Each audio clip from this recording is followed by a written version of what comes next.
ও সারা রাত খেলা দেখলাম, বাপরে বাপ কি খেলা হলো।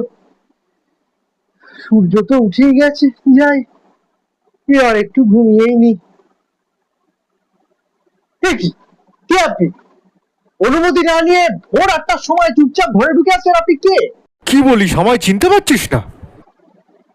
দাঁড়ান দাঁড়ান দাঁড়ান, হ্যাঁ ঠিকই তো, চেনা চেনা লাগছে। আপনি কি রাস্তার মোড়ে ফুচকা বিক্রি করতেন?